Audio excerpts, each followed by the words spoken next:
주 2020년 3월 13일 금요일, 오늘 주 앞에 모인 모든 분들을 진심으로 환영합니다. 찬송가 오늘은 96장입니다. 찬송가 96장 찬양하면서 은혜의 보좌 앞으로 나아가겠습니다. 예수님은 누구신가? 우는 자의 위로와 없는 자의 풍성이며 천한 자의 높음과 잡힌 자의 노임되고 우리 기쁨 되시네. 예수님은 누구신가? 약한 자의 강함과 눈먼 자의 빛이시며 병든 자의 고침과 죽은 자의 부활되고 우리 생명 되시네. 예수님은 누구신가? 추한 자의 정함과 죽을 자의 생명이며 죄인들의 중보와 멸망자의 구원되고 우리 평화 되시네. 예수님은 누구신가? 온 교회의 머리와 온 세상의 구주시며 모든 왕의 왕이요 심판하실 주님 되고 우리 영광 되시네. 아멘. 하나님 말씀은 요한복음 7장 25절부터 36절입니다. 요한복음 7장 25절부터 36절까지의 말씀, 신약성경 156페이지가 되겠습니다. 요한복음 7장 25절부터 36절까지의 말씀을 제가 봉독하겠습니다. 예루살렘 사람 중에서 어떤 사람이 말하되 이는 그들이 죽이고자 하는 그 사람이 아니냐. 보라, 드러나게 말하되 그들이 아무 말도 아니하는도다. 당국자들은 이 사람을 참으로 그리스도인 줄 알았는가? 그러나 우리는 이 사람이 어디서 왔는지 아노라. 그리스도께서 오실 때에는 어디서 오시는지 아는 자가 없으리라 하는지라. 예수께서 성전에서 가르치시며 외쳐 이르시되 너희가 나를 알고 내가 어디서 온 것도 알거니와 내가 스스로 온 것이 아니니라. 나를 보내신 이는 참되시니 너희는 그를 알지 못하나 나는 아노니 이는 내가 그에게서 났고 그가 나를 보내셨음이라 하시니 그들이 예수를 잡고자 하나 손을 대는 자가 없으니 이는 그의 때가 아직 이르지 아니하였음이러라.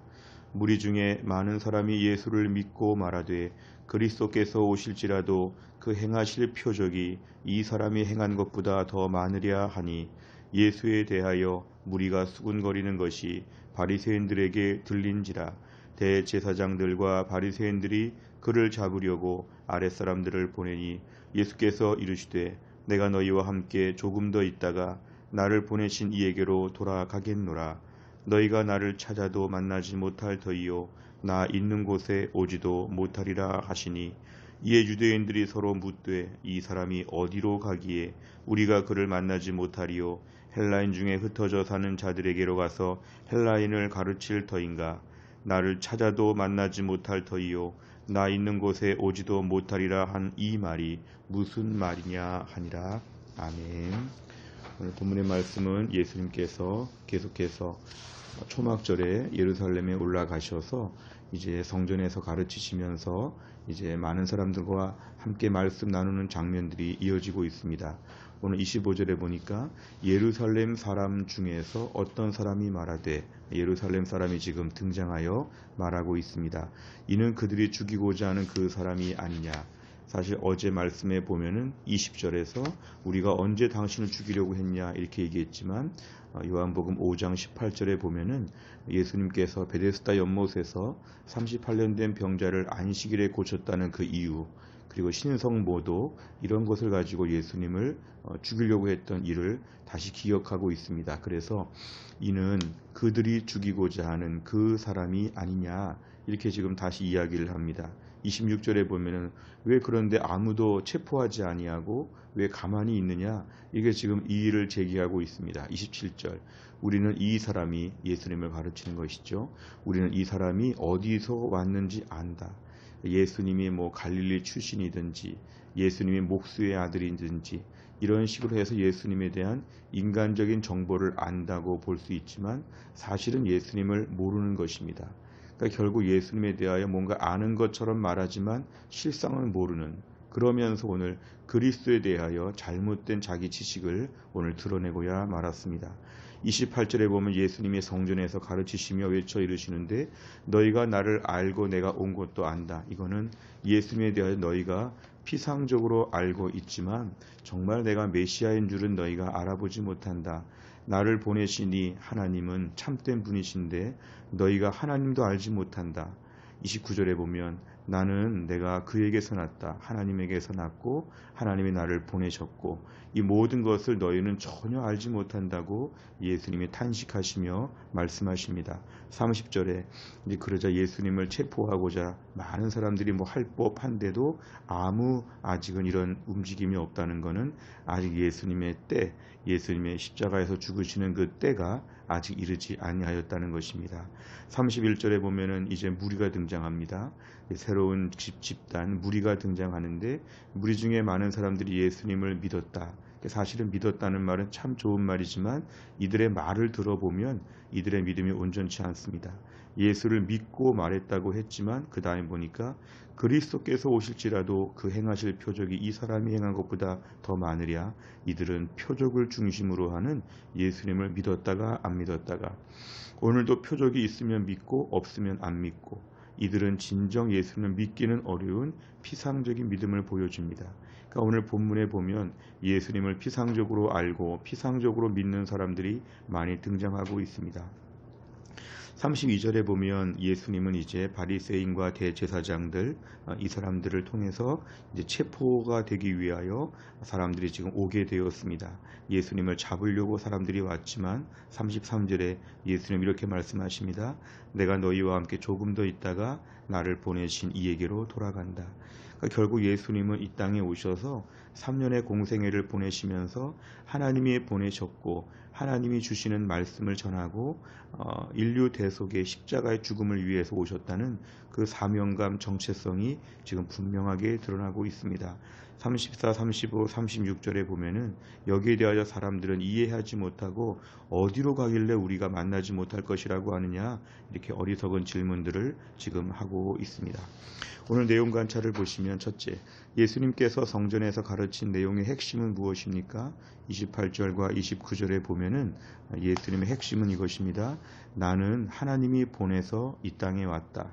나는 하나님에게서 났다. 하나님은 참되시다. 이런 것입니다. 그러니까 결국 다른 말로 하면 예수님은 신적 기원이 있고 예수님이 메시아라는 것을 지금 계속 예수님은 끊임없이 말씀하고 계십니다. 두 번째를 보면 예수님을 잡으려는 계획이 진행됐음에도 불구하고 예수님께서 가르치신 내용은 무엇입니까? 32절, 34절에 보면은 예수님을 잡으려는 계획이 진행되었지만 어떻게 보면 매우 겁을 줄 수도 있고 매우 이제 아무것도 못하게 예수님을 위축시킬 수도 있지만 예수님은 더 분명히 말씀하십니다. 내가 너희와 조금 더 있다가 나를 보내신 이에게로 나는 지금 돌아갈 것이다. 너희가 나를 찾아도 만나지 못할 것이다. 예수님 결국 같은 맥락에서 신적인 기원에 대한 말씀들을 이어가고 계십니다. 세 번째를 보면 예수님께서 반복해서 나를 보내신 이에게로 돌아가겠다라고 말씀하신 이유는 무엇입니까? 예수님은 하나님에게서 오셨고 하나님으로 돌아간다. 예수님은 메시아이다. 그렇게 오랫동안 기다렸던 메시아로서의 예수님의 정체성을 지금 분명히 말씀하십니다. 예수님은 이 땅에 오셔서 십자가에서 죽으시고 하나님 앞에 가는 것이 예수님의 사역의 가장 중요한 본질적인 내용임을 강조하고 계십니다. 예수님이 이 땅에 오셔서 우리와 오랫동안 함께 계시고 떡을 주시고 병을 고쳐주시고 지혜로운 재미있는 말씀들을 많이 해주시는 분, 그렇게 해서 마냥 계시는 분이 아니라 예수님이 이 땅에 오셔서 십자가를 지러 오셨고 그 일을 마치고 하나님께로 간다는 것은 예수님의 사역의 처음과 나중이 무엇인지를 분명히 보여줍니다. 결국 예수님은 자신의 사역의 소명, 정체성, 본질에 대하여 계속 강조하십니다.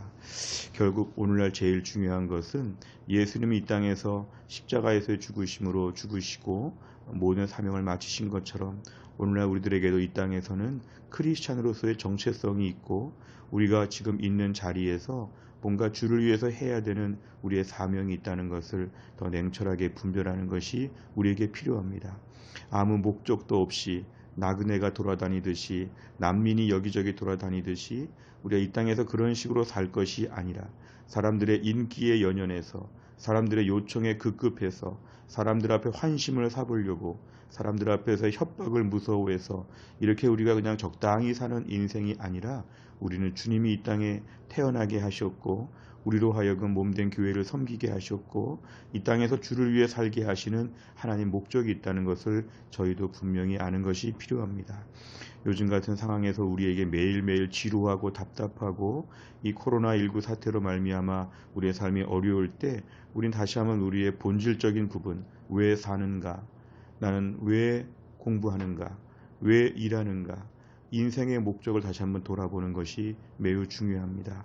예수님은 이런 면에 있어서 분명한 예수님의 소명, 사역의 본질을 우리에게 강조하셨고 매우 단순하고 담백한 예수님의 마음을 우리에게 보여주셨다고 볼 수 있습니다. 네 번째를 보면 주변 상황과 상관없이 자신의 정체성을 거듭 밝히신 예수님을 보며 무엇을 느낍니까? 우리의 삶을 돌아보는 문제입니다. 우린 그동안에 내 정체성에 대하여 너무 불분명하지 않았는가? 이 사람 저 사람 그냥 어울려 지내는 사람들과 적당히 사는 것이 아닌가? 이런 것은 잘못된 태도이고 우리의 소명에 아까운 삶이라고 볼 수 있습니다. 오늘도 우리의 삶 가운데서 나의 정체성, 나는 하나님을 섬기는 주의 백성이고 나는 하나님이 책임져 주시는 주의 백성이고 이 땅에서 몇십 년, 몇 년 안 돼서 세상을 마칠 텐데 주님 나라에 갈 사람인데 믿음으로 사는 것이 제일 중요하고 오늘도 이 땅에서 수많은 사람들, 수많은 세상에 많은 것이 우리에게 이거 해보라, 저거 해보라, 이거 있냐, 저거 있냐, 이 사람이 뭐라고 한다, 저 사람이 흉보고 있다, 별의별 말들을 가지고 우리를 공격할 수 있지만 오늘도 우리는 믿음으로 담백하게 살다가 담백하게 주님 나라 가는 것이 가장 중요합니다. 우리를 가만 놔두지 않는 세상의 온갖 많은 이야기들 속에서 내 정체성을 더 선명하게 마치 집안에 있는 오래된 갑오를 더 이렇게 잘 닦는 것처럼 더 우리가 자신의 정체성을 닦고 더 분명하게 세우는 것이 오늘 중요합니다. 정체성을 세운다고 하면 그 외의 부수적인 것들은 다 내려놓을 수가 있는 것이죠. 누가 뭐라고 해도 상관이 없고 조금 미흡한 부분이 있어도 상관이 없고 본질을 잘 지키다가 이 땅을 떠나면 된다는 것이죠. 다른 것에 손해보거나 다른 것에 조금 불편한 마음이 있거나 다른 것이 조금 내 마음에 들지 않아도 다 괜찮습니다. 결국 항상 우리 삶에는 정체성 하나만을 지키고 믿음으로 더 선명하게 주님을 주목하여 응시하는 그런 믿음의 결단이 오늘 있도록 기도하시기를 바랍니다. 다섯 번째, 내가 상황에 휘둘려 그리스도인임을 잊고 행동한 적은 언제였습니까? 불신과 위협 속에서도 자신의 정체성을 밝히신 예수님처럼 본질에 집중하기 위해 무엇을 결단하겠습니까? 오늘도 상황이 우리를 많이 휘두릅니다. 이렇게 저렇게 막 몰아칩니다. 그럴 때 우리가 오늘도 그 모든 것에 대하여 다 정면으로 응대할 필요가 없습니다. 오늘 나는 그리스도인, 누가 뭐래도 코로나 사태가 있고 사회적으로 모든 것이 마비되고 힘들고 어려워도 오늘도 묵묵히 내가 개인 경건 시간 큐티하고 기도하고 말씀 보고 이 상황이 해결되면 어떻게 주를 위해 헌신하겠다고 결심하고 이 어려운 중에도 믿음만큼은 전혀 손상이 없는 하나님 백성으로 살고 싶습니다. 이렇게 분명하게 우리의 믿음의 결단을 보이는 담대함이 우리에게 필요합니다. 요동하지 않는 믿음을 가지고 오늘도 우리의 할 바를 충실하게 감당하는 것이 우리에게는 매우 중요합니다. 우리가 또 한 날을 살면서도 이런 믿음의 결단으로 하루를 잘 감당하시기를 간절히 바랍니다. 기도하겠습니다. 아버지 하나님 감사합니다. 하나님께서 오늘도 우리에게 새 날을 주시고 오늘 3월 13일 금요일을 저희가 맞이하였습니다. 하나님 아버지, 세상은 코로나19 사태로 말미암아 계속해서 불안하고 이제는 마비가 된 것처럼 모든 것이 다 멈춰있는 세상을 저희가 사는데, 하나님 이 가운데서 저희들의 믿음이 흔들리지 않게 하여 주시고 저희들의 믿음이 굳어지거나 차가워지지 않게 하여 주시기를 원합니다. 예수님은 그 3년의 공생의 기간 동안에 많은 사람들의 조롱과 많은 사람들의 위협과 많은 사람들의 반대와 빈정거림 속에서도 예수님의 꿋꿋이 그 사명을 감당하며 이 땅에 오신 목적을 이루어가시는 것을 보면서 저희들에게도 이런 마음을 허락하여 주옵소서. 오늘도 우리 귓가에는 수많은 불평과 원망의 말들이 들리고 수많은 절망의 말들이 들리고 우리를 유혹하며 이것저것 해보라고, 때론 우리를 매우 초라하게 만들면서 이런 것 저런 것 가지고 있냐고 하고, 때론 우리에게 지금 뭐 하고 있냐고 우리를 다그치고 있는 온갖 종류의 세상의 시끄러운 소리들 앞에서 저희들의 마음이 빼앗기지 아니하도록 하나님이 함께하여 주옵소서. 오늘도 이 복잡하고 어려운 상황 가운데서도 묵묵히 잠잠히 하나님 앞에 나아가 말씀을 묵상합니다. 이 시끄럽고 복잡하고 어려운 세상 속에서 오늘도 주님을 찬양합니다. 그리고 하나님 아버지, 오늘도 주님 앞에서 은혜를 사모하며 달려나갑니다. 주여, 오늘도 우리가 뭘 해야 될지 믿음 안에서 분별력을 허락하여 주시기를 간절히 원합니다.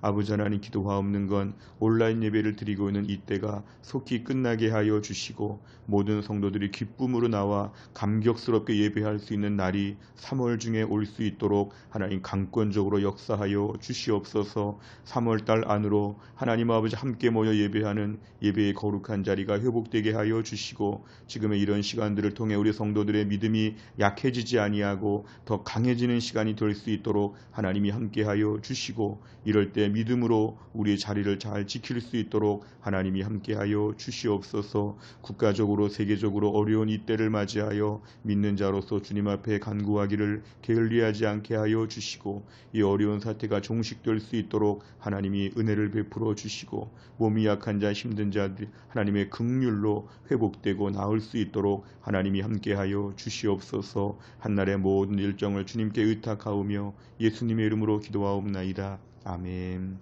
오늘은 우리가 금요일을 맞이하여 100대 기도 제목 중에 다락방 예배와 전도회 새 가족을 위해 기도합니다. 주기도문이 마친 다음에 71번부터 84번까지 내용을 가지고 간절한 마음으로 오늘도 기도해 주시기를 바랍니다. 다 함께 주기도문 하겠습니다. 하늘에 계신 우리 아버지여, 이름이 거룩히 여김을 받으시오며 나라 임하옵시며 뜻이 하늘에서 이룬 것 같이 땅에서도 이루어지이다. 오늘날 우리에게 일용할 양식을 주옵시고 우리가 우리에게 죄 지은 자를 사하여 준 것 같이 우리의 죄를 사하여 주옵시고 우리를 시험에 들게 하지 마옵시고 다만 악에서 구하옵소서. 대개 나라와 권세와 영광이 아버지께 영원히 있사옵나이다. 아멘.